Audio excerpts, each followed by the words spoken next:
सभी को नमस्कार। तो काफी वीडियो बनाए गए हैं और उसके अंदर एक रिपोर्ट भी आई थी कि बच्चों की हेल्थ को लेकर के मोबाइल के जो रिसर्च हैं, बच्चे जो जितना यूज कर रहे हैं उसके दुष्परिणामों के बारे में। और आज एक वाला जो वीडियो है ये बच्चों पर न होकर के आज के युवा वर्ग के ऊपर है, युवा पीढ़ी के ऊपर है कि एक MHQ माइंड हेल्थ क्यूसेंट जो 2025 की रिपोर्ट है वो पढ़ रहे थे। पढ़ते पढ़ते सामने आया कि आज की सबसे बड़ी जो समस्या है वो युवाओं में मोबाइल के प्रयोग को लेकर के है। और मोबाइल के प्रयोग को लेकर क्या है कि भारतीय जो युवा है उनकी मानसिक स्थिति है उसकी चौंकाने वाली रिपोर्ट है। और वो चौंकाने वाली रिपोर्ट क्या है कि इस रिपोर्ट के तहत जब सर्वे किया गया, लगभग 78,000 भारतीयों का सर्वे किया गया और इस सर्वे में पाया गया कि जो उनका MHQ मानक है वो 33% आ रहा है। सीधे शब्दों में कहें तो MHQ क्या होता है कि माइंड हेल्थ क्यूसेंट होता है जिसके अंदर विभिन्न यानी 45 प्रकार की मानसिक स्थिति की रिपोर्ट बताता है कि व्यक्ति के मानसिक स्थिति की रिपोर्ट कैसी है। उसके अंदर चौंकाने वाले खुलासे ये हुआ कि 33% जो युवा वर्ग हैं, और युवा वर्ग कहें कि उनको 18 से 34 साल तक के जो युवा वर्ग है उनकी रिपोर्ट ली गई और उनमें उन्होंने उनका मानक है जो रिपोर्ट है वो 33% निकल करके आया। इसका मतलब है आज के युवा वर्ग के पास वो सोचने की क्षमता, धैर्य रखने की क्षमता ये न के बराबर है। वो बिल्कुल भी नहीं सोच सकते, पेशेंस नहीं रख सकते। हाँ, हो सकता है आज के युवा वर्ग के पास जानकारी ज्यादा हो, तकनीकी ज्यादा हो, बड़े बड़े जॉब हो, लेकिन सबसे बड़ी खुलासे की बात दूसरी रिपोर्ट सुनिएगा। दूसरी रिपोर्ट है वो 55 वर्ष से अधिक उम्र के जो लोग हैं उनके ऊपर की गई और उनका जो मानक है वो 99% जो MHQ निकल करके आया। इसका मतलब है युवा वर्ग से 3 गुना कहीं अधिक। सोचने वाला विषय है क्योंकि वो 55 वर्ष के उम्र के जो वर्तमान समय में लोग हैं वो मोबाइल के इतने आदी नहीं हैं जितने 18 से 34 साल के युवा वर्ग हैं।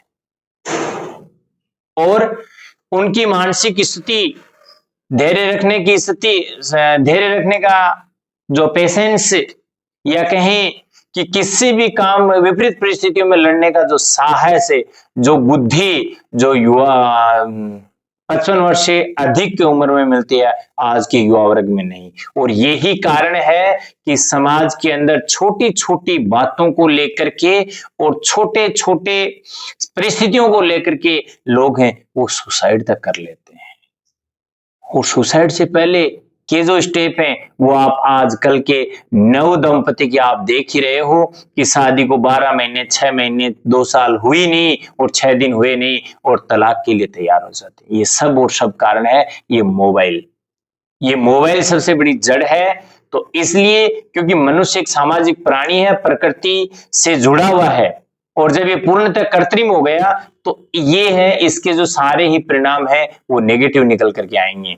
इसलिए सभी से यही उम्मीद है, होप है कि सबसे बड़ी प्रॉब्लम है इस मोबाइल को कम से कम दिन में निश्चित टाइम बना करके चलिए कि इतने टाइम अपन को मोबाइल चलाना है, इतने टाइम मोबाइल के साथ रहना है।